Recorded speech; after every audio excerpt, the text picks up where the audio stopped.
Good morning, everybody. Thank you so much for joining us today. This is Leslie Wyatt. I'm the Director of Compliance at SoftPro. This is our 10th episode, which I can't believe, of Saved You a Seat. So thank you again for joining us. We have a guest speaker today who is not only a good friend of mine, but an expert on what we're going to talk about. We have Rick Diamond. He is the Vice President and IT Director on the agency side for Fidelity. So he is going to talk to us about staying safe from cyber attacks, which is something that he and I were just actually talking about as pertinent as could ever be with all the people working remotely and different setups that organizations have in our current COVID world. So he's going to talk in a second on a bunch of stuff, and you should be able to see him on the webcam as well. He is going to kind of go through all the slides. Just a couple things of housekeeping per usual. One, thank you obviously for joining us. Two, if you have any questions while we're going through this webinar, just please go ahead and type them in the question box, which should generally be to the right or the bottom of your screen. There's a little drop down that says question, and if you click on that, you can type in anything. If by chance you send us a question and we don't get to it, please don't worry about it. Just like every other episode, we send a follow-up email with a link to the recording, because we do record these for those that can't join us at this particular time. And we send also a recap of all the questions that were asked with the answers. So if we can't get to it during this webinar, we will get to it and make sure to send that to you. And if there's something that we personally can't answer, we will reach out to Rick. Rick has also graciously offered up his contact information, and obviously is letting anybody reach out to him. So if you have any questions that you wanted to talk directly to him about after this, please feel free to do so. So with that, I'm going to turn it over to Rick so that we can get through a lot of information over the next hour or so. And again, please feel free to send any questions and we'll do our best to get to them. So Rick, thanks for joining us, and I'm going to turn it over to you. Okay. Well, thank you, Leslie. And Leslie and I have presented many times over the years, actually live in front of a whole bunch of different audiences, but this is the first time that we've done this kind of together on a webinar, and I was really excited when she asked me to do this. So good morning, everybody, and thank you for joining. We're going to talk about a whole bunch of things today around cybersecurity and staying safe in this digital world that we're living in, that's becoming even more prevalent in all that we do.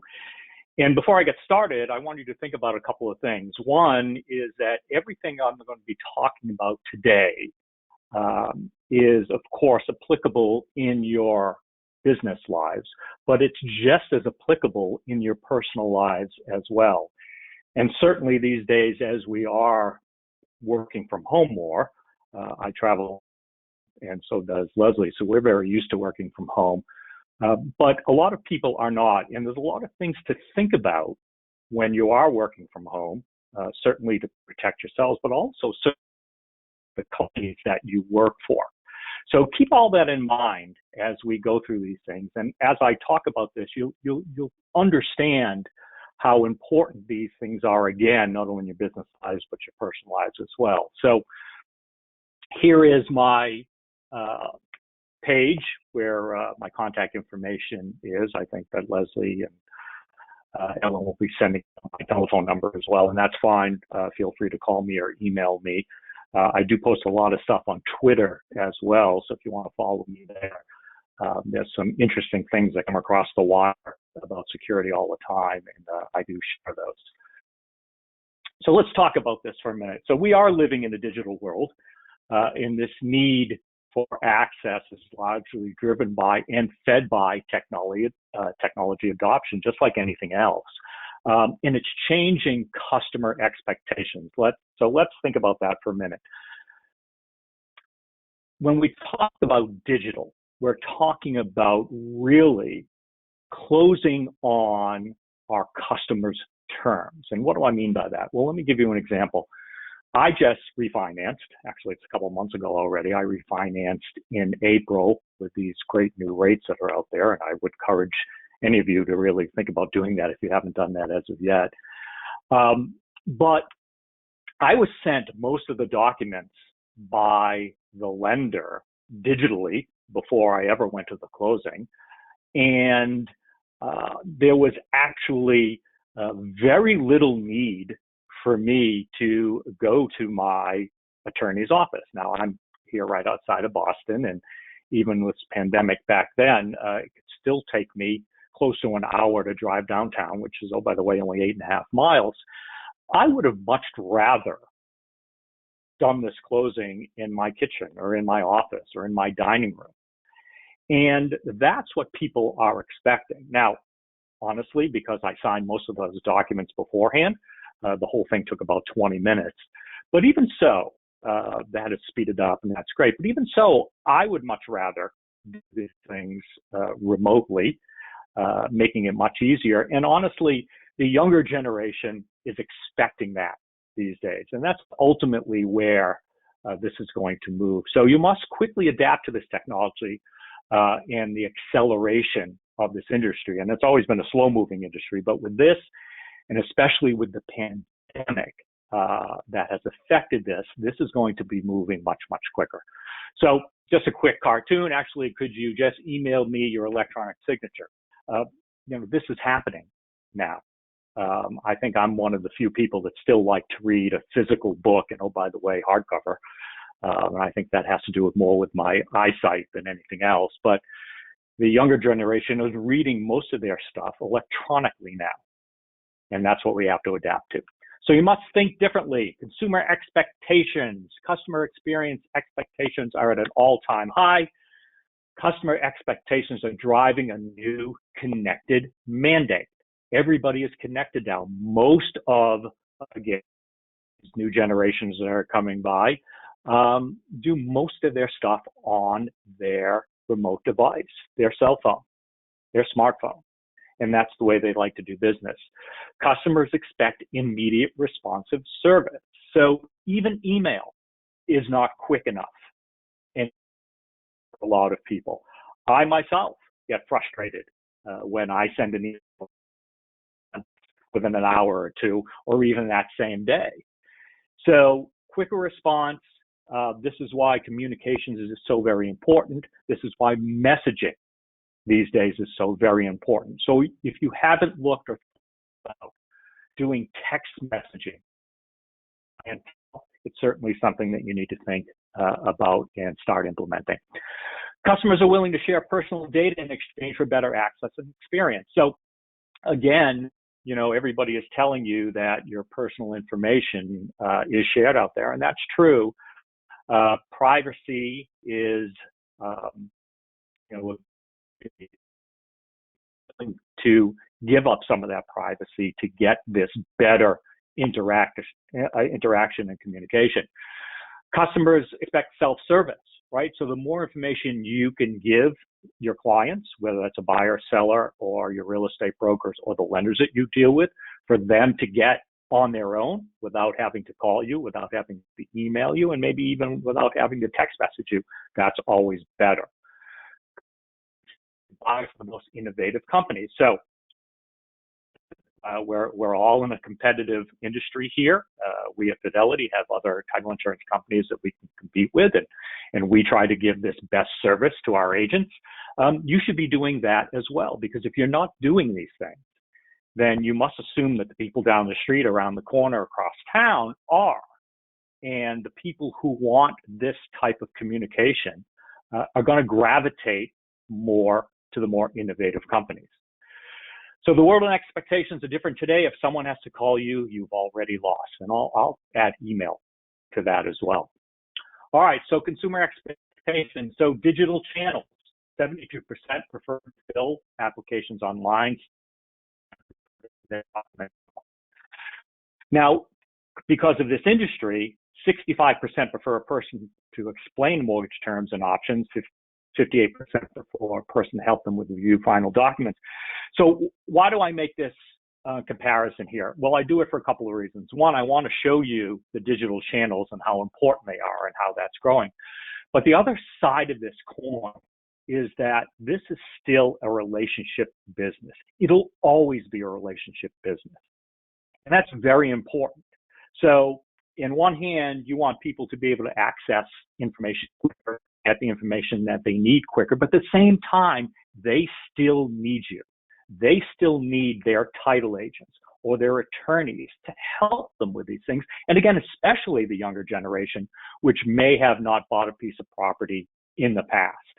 So keep that, as much as this is going digital, this person to person, this relationship is still extremely important. That's why I'll always say the title agent attorney will never go away in this business ever. Consumer expectations. All right, 2017, 32% was done on desktop, 68% on mobile. 2018, 26% on desktop, 74% on mobile. I do not have the final 2019 numbers as of yet, but I would suspect it's going in the same direction. All right, so how are people finding stuff? So 87% are doing online search. I know I do. 82% prefer online pre-approval and online research, and online applications are just exploding. I think they're going to be 80% next year. So how are you managing this as of today? So think about this when we talk about digital. Also think about your back office, right? So you can listen to me and I can be talking about digitally communicating with your clients, depending on who they are, and text messaging and quicker ways to do that communication. But you also have to think of your back office when you do this. You can't one day make a decision, hey, I'm going to communicate better sending data and documents and information digitally to my clientele and my business partners. You have to make sure your back office is able to do that. So you have to do an evaluation of your production systems. I know that SoftPro, and this is a SoftPro webinar, and I will give them a plug. SoftPro does a wonderful job with this, and they're always adding new ways to digitally connect with customers, consumers, partners in this way. So I'm going to talk about email a lot in and around passwords through this presentation, but you got to remember to replace email messaging with secure communication tools, because email is still the by far the biggest way that people are getting breached. It is heavily done with human contact, so it is extremely susceptible to getting breached. Digitally enable your production system in a single set of accessible services that we've talked about, and develop a consistent workflow in those processes. So make sure everybody in your office and in your organization is doing these things to make sure that everybody gets the same type of service, digital service, and better communication, no matter who they're speaking to in your office. Prepare your business, share data and documents digitally. If you're not doing this today, if you're not doing this fully, I would fully suggest that you start doing this in the future. So part of the people that we need to communicate with in this industry, of course, is the real estate agent. And real estate agents these days are doing 90%, if not this digital experience. They want to secure platforms for messaging, for document delivery, for status updates, especially on the statusing, because of course they want to know when they're going to get paid. They want push notifications, something we talked about, without even having to log in anywhere. They want that information. And by doing this, you reduce business email compromise by doing this in-app messaging. So again, not only is it your buyers and sellers that will gravitate to the companies that are doing this better, but it's the real estate brokers and real estate agents that will start gravitating more to the title agents and attorneys that are getting to them quicker and easier. All right, so how do we find homes? Just some percentages here. 9% of online websites, 86% for real estate agents, 73% for mobile apps, 46% for yard signs. I'm not sure who's still looking at properties that way, but I'm sure some people do.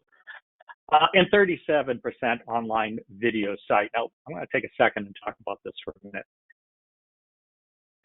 Video sites. I'm talking about real estate agents and Zillow and anybody else that are now selling and advertising properties via a video. So certainly in this world, this pandemic world that we're living in, this COVID world, people are a little bit nervous about not only letting people into their homes, certainly people are looking at homes, going in and meeting real estate brokers or even the sellers. And there are many companies out there these days that are doing these online videos. And I would suggest to any real estate broker that you're dealing with to start looking at these companies and adding that feature to their marketing, because it's wonderful. It's a much better way anyways, without the pandemic, to look at a piece of property. So borrower interest in fully digital mortgage is 66% today. I'm guessing it's probably a little bit more, and that's only going to increase. 90% of all people in this country have a smartphone. 46% of smartphone owners say a smartphone is something they couldn't live without. I am certainly part of that crowd. My smartphone, my iPhone goes with me everywhere. It's always in my back pocket, and honestly, I couldn't live without it these days. It takes 30 years for a new idea to seep into culture. Technology does not drive change. It's our collective response to the options and opportunities presented by technology that drives that change. So with this pandemic, and I will curse this pandemic up and down for as long as I live, but there are some positives that have come out of this. And I think certainly this whole digital evolution, this whole digital revolution that we find ourselves in today that has been accelerated by the pandemic is actually a really good thing. All right, I'll throw this up for a minute. It's just a quick cartoon that I came across. And it's really around e-signing and notarized, but I always throw this in. Really makes much more sense when I can do this in front of a crowd, but it's kind of good. All right. So 2 common myths. Digital closings are remote. No, many of them are, but digital closings aren't just remote. So I want to that. So when you think about, don't just think about RON. That's not what it is. It's certainly part of it. But again, it's closing on your customers' terms and making the whole experience better for them. And honestly, ultimately better.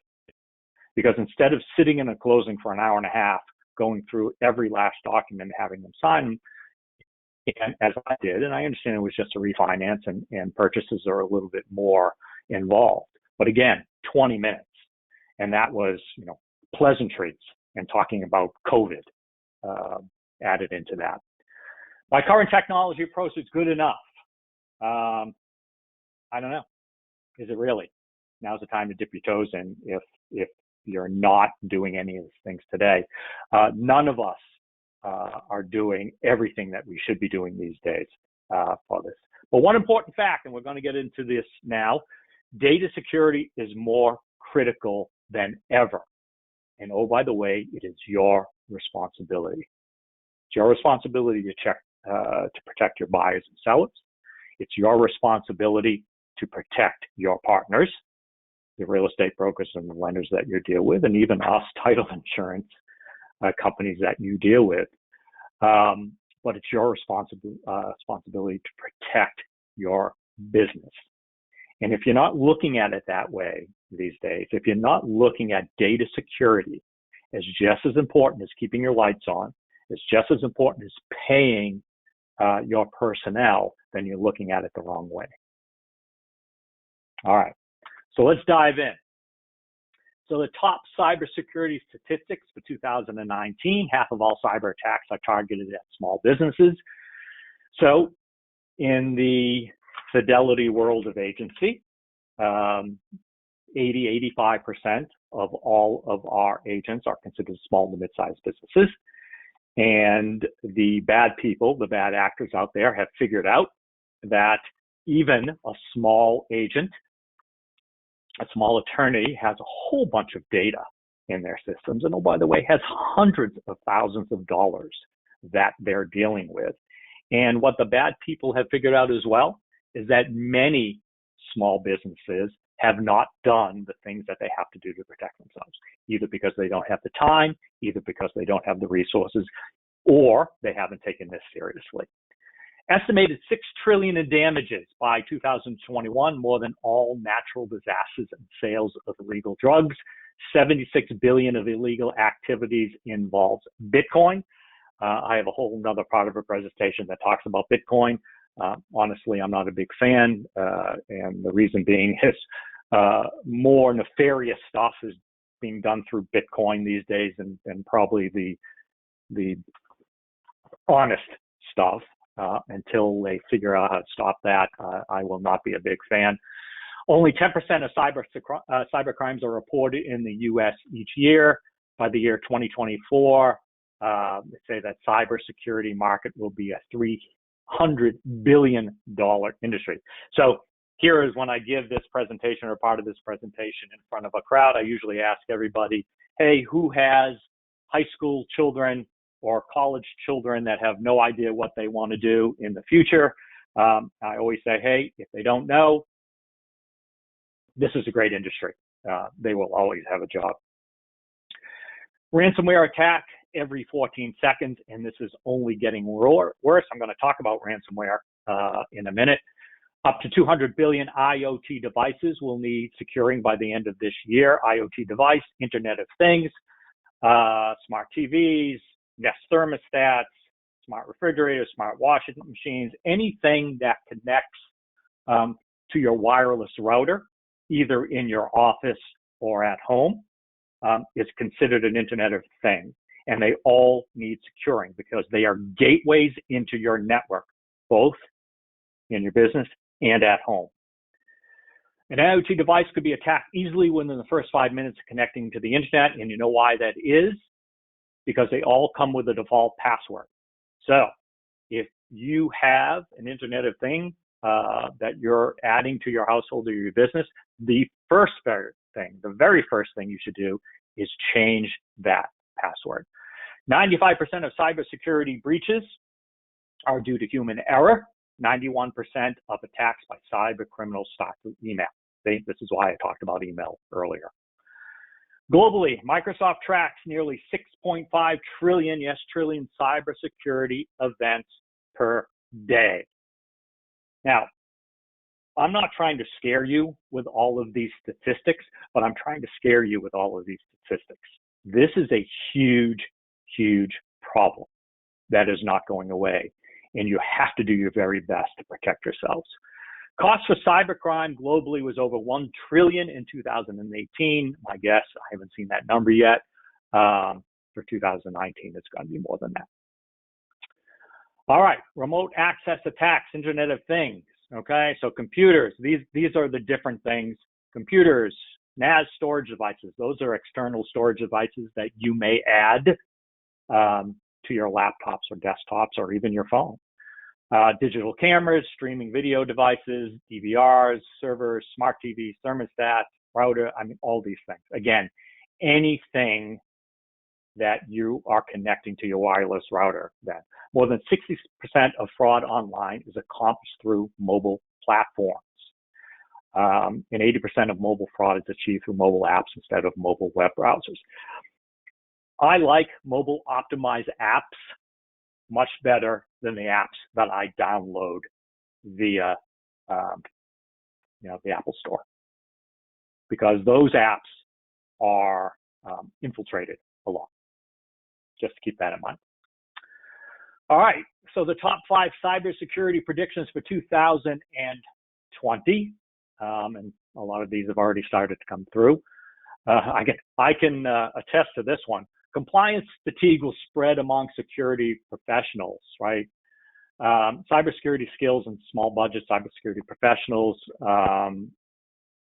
There is so much that they have to go through and that I have to go through just to make sure that I'm relevant. And I don't do this as a full-time job. Honestly, I am tired of talking about these things, but at the same time, I know how important it is.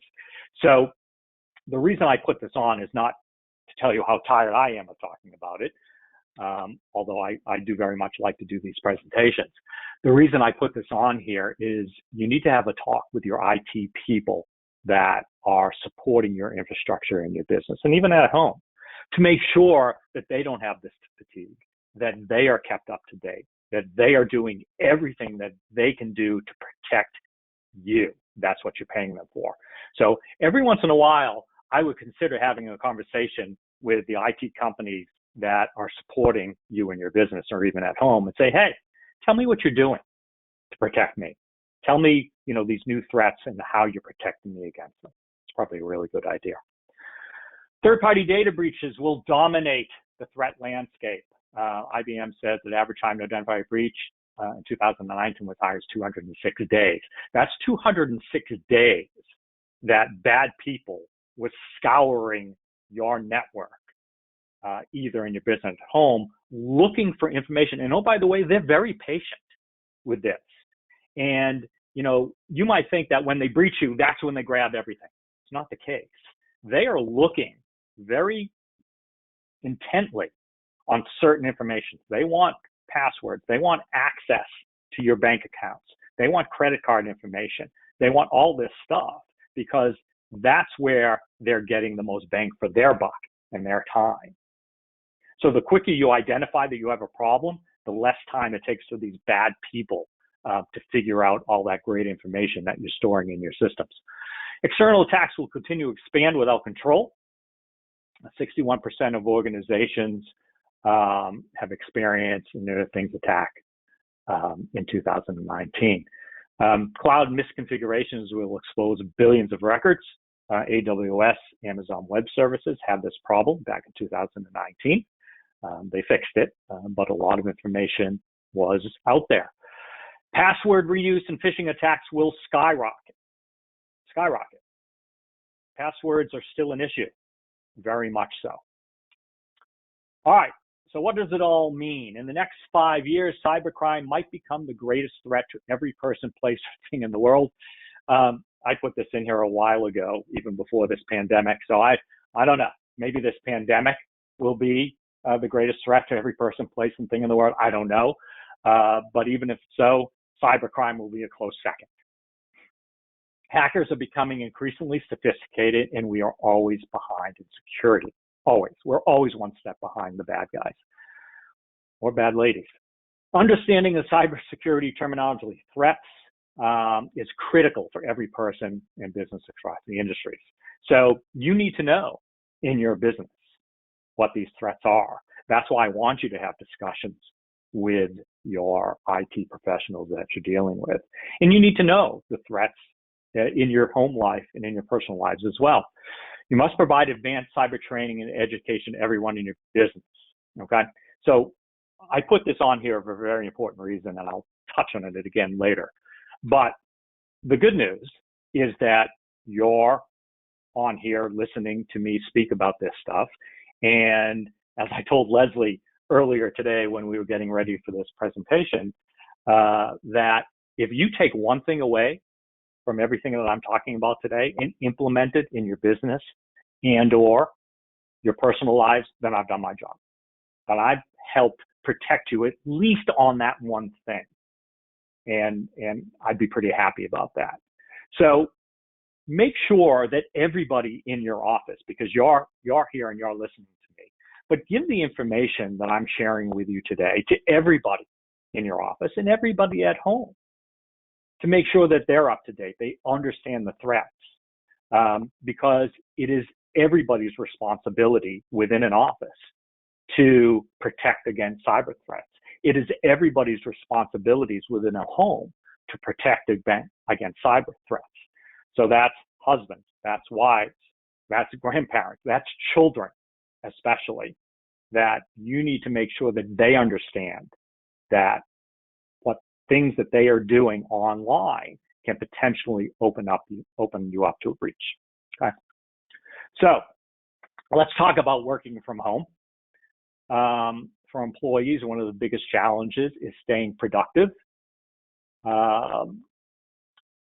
from dealing with the distractions that come from working from home, whether that's dogs, whether that's kids, whether it's somebody ringing the doorbell, doesn't matter. So to help in that, you want to maintain regular hours. Work from home employees should maintain regular hours, including setting a schedule and sticking to it as close as possible. Create a morning routine, just like if you were going into the office. Do the same thing at home. Set ground rules. Let others know who's sharing space that you are working. This can help reduce transactions. Take periodic breaks. This one's very important. When I started working from home, I often find myself working through lunch, and especially in the wintertime, looking up and noticing that it was dark outside. It is really important these days to make sure you take some breaks, go outside, take a walk, go sit in the backyard, do whatever, because there's a lot of stress these days, not only certainly from work, but everything going on around in the world. And I'm sure I'm not telling you anything that you don't know here, but I want to just remind you of these things.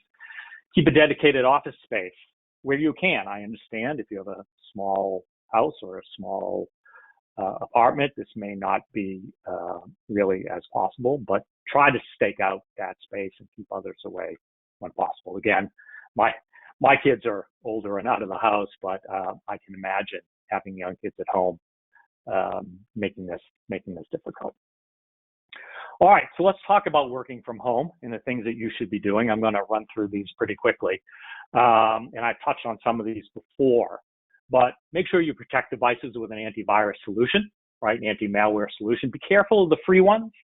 Not that they don't work, but they probably don't work as well. Oh, by the way, because they're free. And they're free for a reason, and these companies are making money by selling your information. You're already compromised enough when it comes to privacy. You don't need that anymore. And this is worth spending a little money on. Update programs and operating systems. Make sure everything is up to date and patched. Configure Wi-Fi encryption, right? This is for your home Wi-Fi and your business Wi-Fi. Again, change that password. Use VPN in cafes and co-working spaces. I know if you feel like you need to get out these days, and if in your areas they have opened up some of these places that you like to get out and maybe go and work on public Wi-Fis. That's okay for basic stuff, but if you're doing anything with bank accounts or with personal information or with business information, you certainly do not want to be in public Wi-Fis. Lock your device before walking away. Good habit in any environment. Enforce session timeouts and software with sensitive data, right? In case you turn away, you have to walk away, maybe get up and get a refill on your coffee, something like that. Use corporate services for email messaging all over the work. So this is important. So as we find ourselves working from home more, we may get tempted in using our personal devices, using our personal email or messaging for work. Please don't do that. Your company probably has protocols in place to protect you and protect the company, and those protocols go out the window if you're using your personal devices or personal email or messaging. Stay vigilant with emails and text, right? Because remember I said 91% of all breaches are done through email. Track your progress. There's a lot of distractions. As we said, create a comfortable workspace. Keep the same routine, right? Very important.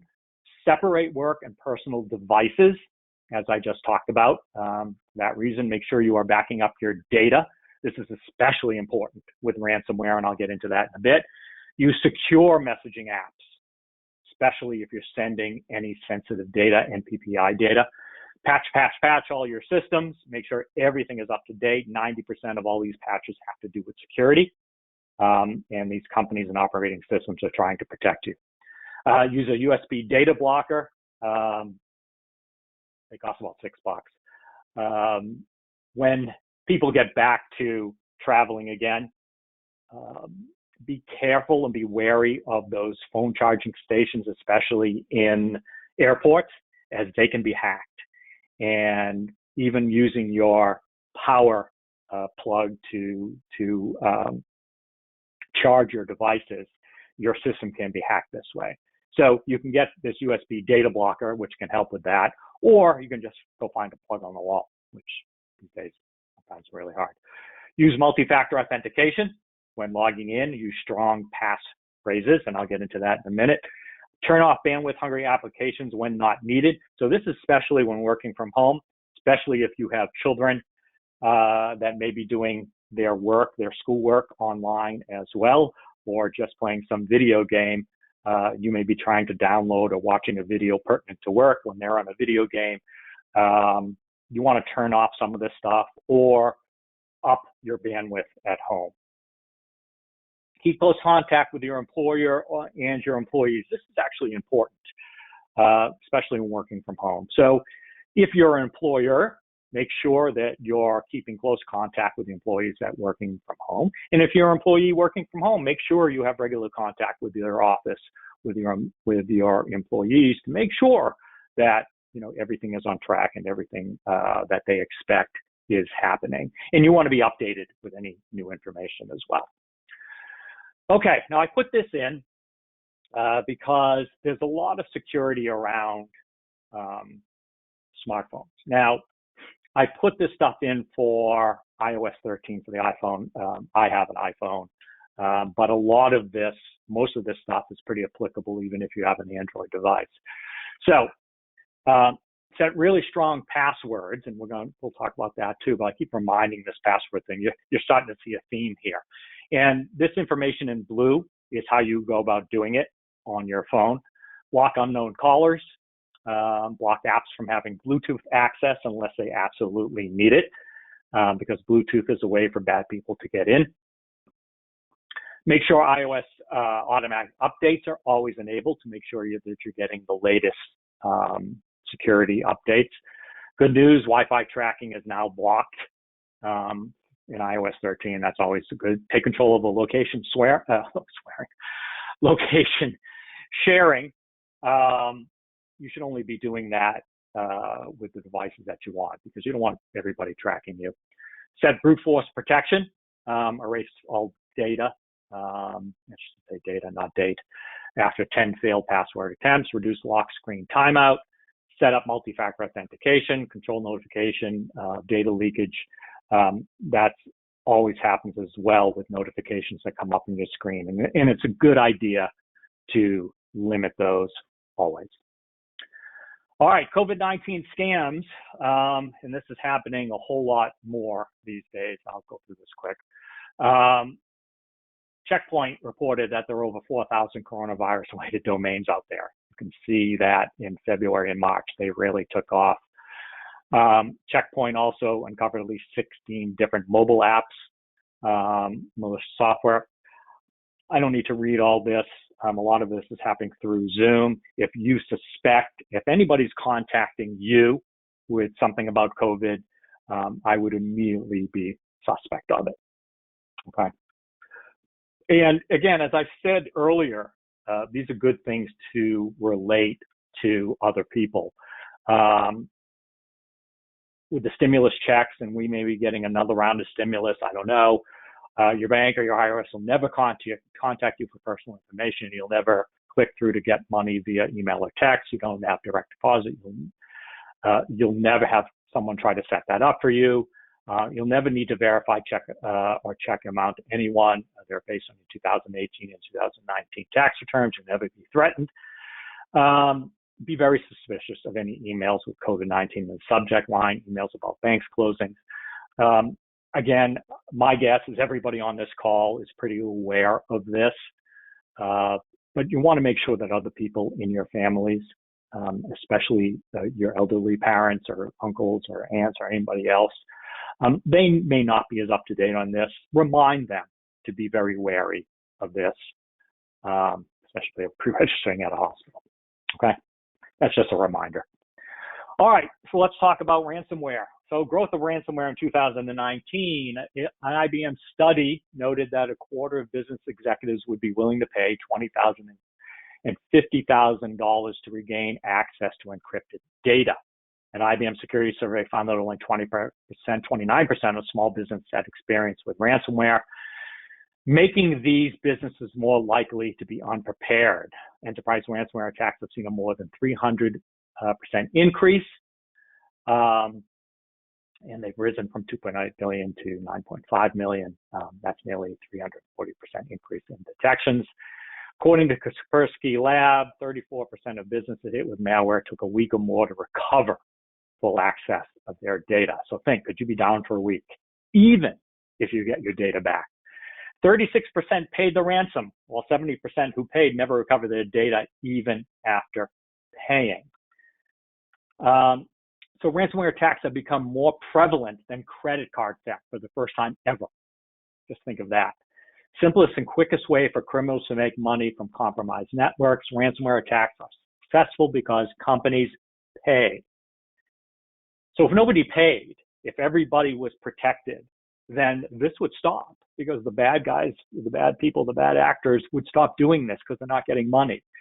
Not only is this not stopping, it is increasing exponentially because people aren't doing the things that they should be doing. So what should you do? Make sure networks are patched and up to date. This is operating systems. This is programs that you're using.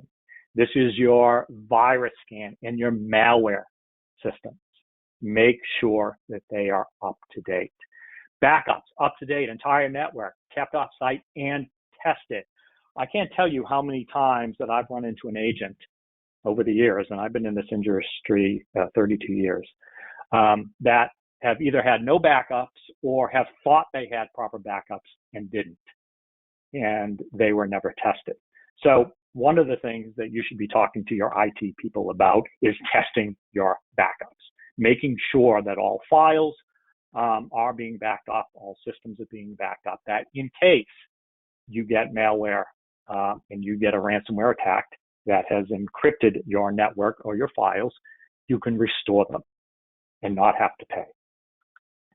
Change default passwords always, always, always. Train staff stop clicking on everything, right? So I always joke about this, and there was a cartoon that I used to use about this, but nobody needs that free donut. Nobody needs that free cup of coffee from Dunkin' Donuts or Starbucks or anything else, or that free trip or that free this or that free that. I get these all the time being in the IT world. Take this survey, do this, Rick, get a $50 this, get a $50 that. I don't do any of this because I will never click on those links. So remind everybody in your office to stop clicking. And that's your kids, that's at home as well. Know what's attached to your network, your IoT devices, and make sure that they are patched and up to date. Don't pay the ransom. Act again. You know why? Because you're willing to pay the first time. And they know that many people still won't do everything that they're supposed to do even after being hacked. And they don't often ask for thousands and thousands of dollars, $50,000, $100,000. They ask for $3,000, $2,000. They know that if they ask for too much money, you can't pay anyways. But if you're willing to pay $2,000 once, you're probably willing to pay $2,000 again. Additional costs around restoring the network, of course, and have a plan in place if you do get attacked. All right, so let's talk about secure communications. So here's another thing that I always used to ask people to raise their hands when I'm doing these type of presentations in front of a group. I don't do it anymore, even that. But I'm hoping that everybody on this call is encrypting their email and is encrypting their data, and SoftPro does a nice job of this. Our personal email accounts restricted. So again, there are a whole bunch of different things that I could talk about here, but I concentrate on email a lot. Remember that 91%? But if I was a title agent or an attorney, I would never, ever let anybody access their personal email on my network, ever. You don't know what these people do in their personal lives. You don't know if they've been hacked. You have no idea. If they want to access their personal email, they can do it on their smartphone, which I'm sure that just about everyone has. Unless, of course, their smartphone is particular to their job. Then you want to make sure they're only doing that on their personal device. Do you control the use of removable devices like flash drives? Here's another thing. If I was an agent, I would never let anybody stick a flash drive, thumb drive, NAS device into my network, ever. You have no idea where those drives have been stuck into before. and what kind of viruses or malware is sitting on them. If you need to use these devices in your business, if you're giving customers closing docs on that, that's fine, but only have one computer access and only have certain people access to do that. Do you use secure portals to communicate, right? Very important to do this. Again, getting rid of the email problems. And if you're still using a generic email account, I'm begging you, and I'm hoping that everybody on this call uses a professional email domain. But if you're still using generic email accounts, I'm begging you, please stop. They are very vulnerable to attack.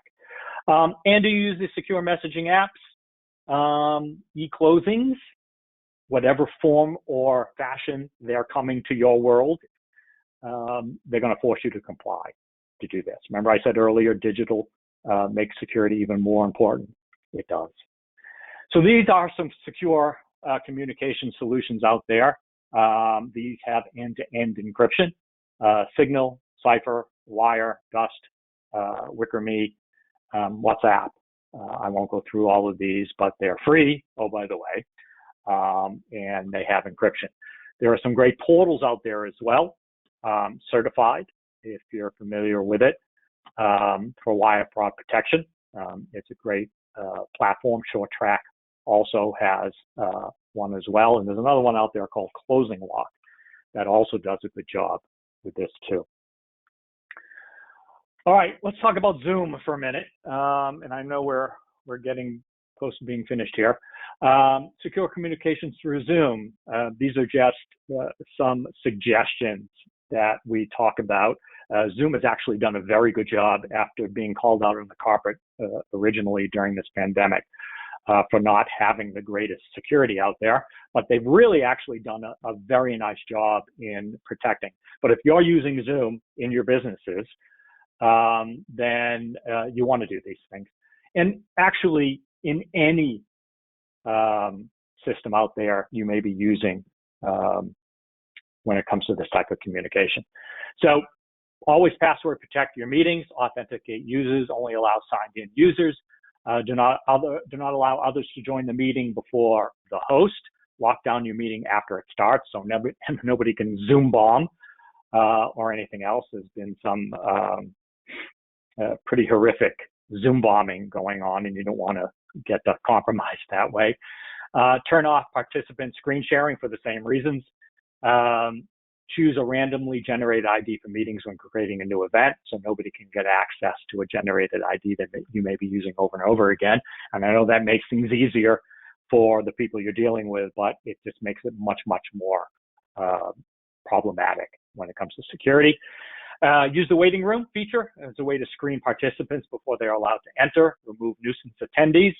And this can happen if somebody's dog are barking or kids are screaming. I'm not saying this is malicious. This happens in life. Always check for updates to patch any security vulnerabilities, and Zoom requires Keybase to build end-to-end encryption, which is always good news. All right. I think I have 2 or 3 screens on passwords because of how important it is. So some questions. Are you proactively managing your passwords? Now, I should probably change the title of these slides to those darn passphrases, but I'm going to keep passwords on there. But because I don't use passwords anymore, certainly for my most important things that I sign into, especially bank accounts or investment accounts or anything that has important data on it, I use strong and complicated passphrases, right? So what I mean by that is it makes it exponentially harder for the bad people to guess either through brute force your password. If you're using a passphrase, is exponentially harder the longer that passphrase is. So the longer you're making them these days, the better. And oh, by the way, they're easy to remember in a phrase. Change your passphrases frequently, 60 to 90 days. Don't share your password or passphrase with anyone, especially family. I have a nightmare that I think Leslie has heard me talk about. I won't go into it now in sharing my passphrase with a family member. I don't do that anymore. Use multi-factor authentication when logging in. The most important password to be kept safe is email, right? Email. Hackers know that users cling to favorite passwords and weak passwords, resisting changing credentials regularly to make them stronger. We're all lazy, right? And myself included, and we all have lots of passwords or passphrases. And I know it's easier, especially when you get to my age, to remember only a few passwords. But I urge you to fight against that because once a bad guy, bad lady, bad person hacks one password, they know that you probably use that for other accounts. So especially for email, especially for bank accounts, especially for investments accounts, especially for any account that's holding sensitive data, keep those passwords long, keep them passphrases, and keep them different. This is a great website, Have I Been Pawned, to see if your email is out there on the dark web. I have an old AOL email that I've used years ago. I still have it. I can still have access to it, but it's out there in the dark web. My Gmail one is not, thank God. Password Manager can help. Dashlane, LastPass, KeePass are all good ones. So Hey, now, Rick, how can I about your interrupt smartphone? for one Yeah, second? yes, Hey, someone just you asked a can. quick question. Okay, great. Someone asked a quick question and they just said, could you give an example of what you mean by passphrase? Okay. All right. So I don't know if you can see in my office, but I have a bunch of newspapers on the wall for different sports teams that have won championships here in Boston, and I won't brag about it, but we have a few. And sometimes I take some of those headlines, and I'll use one, and I don't want to tell you because I don't use this one anymore. But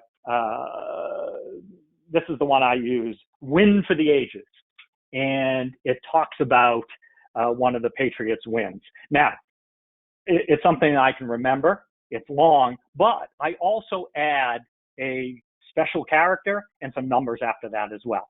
So it's "win for the ages" and maybe an exclamation point and some numbers. That combination makes it extremely difficult for anyone, certainly to guess your passphrase, but makes it extremely difficult for the bad guys to get in through brute force attacks. Does that make sense? It does. Yeah. Okay. Thank you. Okay, good. My pleasure. All right, so let's talk about your smartphone for a minute. So especially if you lose it, right, or especially if somebody steals it, right, and this happens all the time. Only real way to get in is with brute force because of strong encryption, right? So Androids and iPhones, they do a pretty good job in encryption when it comes to these passwords. But with a brute force attack, and what I mean by that is the bad guys have billions of passwords out there, not only just numbers, but different things. And they have them in a file. And it's not like they have to sit there and type these in and check every time. They run scripts to this, and they run hundreds of thousands, millions of these things until they actually can hack into a phone.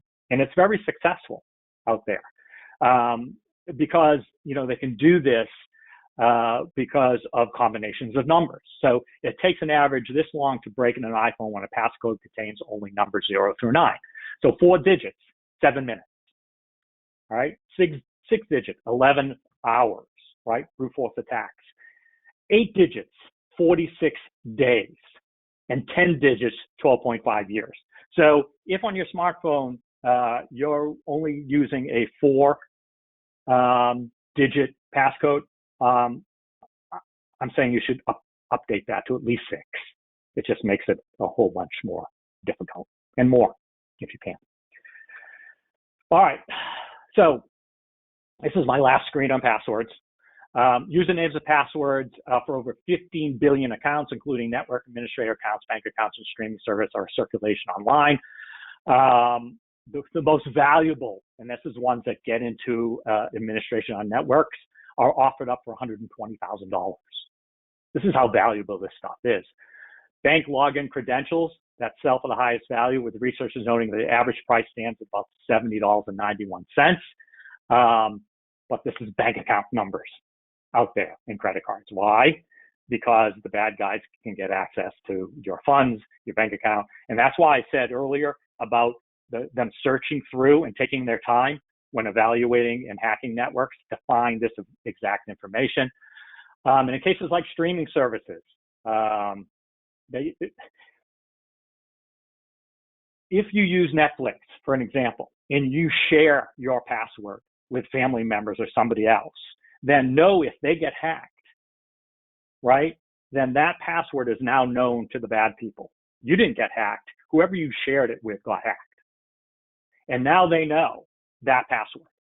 Okay, so if you've done everything to protect yourself, well, your password is now out there, and you can now get hacked. So be very careful in sharing passwords with anybody, even for something like Netflix, because this, again, just makes it easier for the bad people. Patch, patch, patch. I'm not going to read all this, but all this is saying is make sure that all your systems are always patched and up to date. This is extremely important. If you follow me on Twitter, or if you're going to follow me on Twitter, you see I send this out all the time, patch, patch, patch. Microsoft usually has their Patch Tuesdays, and they patch a whole bunch of stuff when it comes to security. So make sure that you're patching all your home systems. Make sure your IT people that you're dealing with in your business are patching your systems there. All right, so I'm going to talk very quickly about communicating with clients. I'm going to go through this pretty quick because I know we're running up against the hour. But as part of this, and I put this on there because remember I talked about digital and communication. Well, this makes communicating for a whole bunch of different reasons really important. So during this time of lockdown or COVID, you must be communicating with your clients, and that's buyers, sellers, lenders, real estate brokers. So put a plan in place if you haven't to do some more communication. All right, updates on COVID, updates on what you're doing in your office, updates on your new technology, updates on your communication tools. Keep everybody up to date on the things that you're doing, not only to protect themselves, but protect them as well. It's very important. Okay, use your website like a bullhorn. All right, so again, these are the ways you communicate, and this is with social media as well. So if you're using Facebook, if you're using Instagram, Twitter, LinkedIn, anything, not TikTok, don't use that. But if you're using any, use these systems to talk about what it is that you're doing in security, what it is that you're doing to protect yourselves and to protect the people that you work with, and also what you're doing during these times. This is just a reminder. Okay, yeah, we talked about this, Google Ads, Facebook, retargeting. Okay, so, this is not technology per se when it comes to security, but it is part of this digital world. It is part of communications that we touched upon all through this presentation.